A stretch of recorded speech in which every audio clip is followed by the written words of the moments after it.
Salam sejahtera. Sebelum kita mulakan, sila tekan butang subscribe dan tekan butang notifikasi untuk mendapatkan berita terbaru setiap hari daripada channel ini. Berita terkini dan semasa daripada seluruh pelosok Malaysia dan seluruh dunia daripada channel ini bermula sebentar lagi.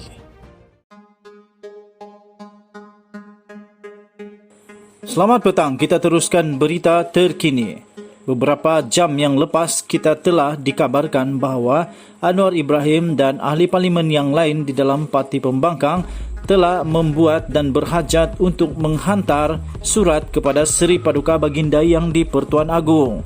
Dan ketika ini telah diterima satu warka terbuka untuk Anwar Ibrahim, dipetik daripada mykmu.net. Tajuk warka terbuka untuk Anwar Ibrahim berbunyi demikian. Yang berhormat Datuk Seri Anwar Ibrahim, saya kecewa apabila membaca berita mengenai memo yang dihantar oleh Datuk Seri kepada semua ahli parlimen memujuk mereka menulis surat kepada Seri Paduka Baginda yang di Pertuan Agong untuk memohon perkenan Baginda Tuanku bagi membatalkan ordinan darurat dan menitah diadakan sidang parlimen. Persoalannya, adakah sekarang masa yang sesuai untuk tindakan sedemikian? Sedangkan langkah paling molek dikompromi adalah genjatan politik, memberi masa kepada kerajaan sedia ada mengatasi isu kesihatan dan ekonomi yang sedang mengancam. Adakah perlu mempersoalkan proklamasi darurat yang telah diperkenankan oleh Yang di-Pertuan Agong dengan tujuan mengekang penularan COVID-19? Adakah Datuk Seri tidak percaya dengan ikhtiar yang diambil kerajaan selepas mendengar pendapat dan pandangan pakar-pakar berkaitan? Apakah Datuk Seri tidak percaya kepada pertimbangan dan kebijaksanaan Seri Paduka Baginda yang di Pertuan Agong? Adakah Datuk Seri lupa titah Baginda sebelum ini yang memberi peringatan kepada ahli politik agar memberhentikan segala perbalahan sehingga mengganggu tugas pentadbiran negara? Baru 3 bulan lalu, Seri Paduka Baginda yang di Pertuan Agong mengingatkan semua ahli parlimen bahawa tiada keperluan untuk mereka meneruskan tindakan tidak bertanggungjawab sehingga menggugat kestabilan kerajaan sedia ada. Ketika itu juga, Baginda berpendapat tiada keperluan untuk mengisytiharkan darurat di Malaysia. Keputusan itu dicapai selepas berbincang dengan Raja-Raja Melayu, kerana Seri Paduka dan Raja-Raja melihat kerajaan berjaya menangani wabak COVID-19 dengan berkesan. Itu keadaan beberapa bulan yang lalu.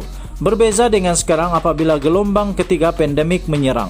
Menyaksikan kes-kes baru COVID-19 sudah mencecah 4 angka dan kes kematian pula direkod hampir setiap hari. Saya percaya majoriti rakyat menyokong keputusan Baginda.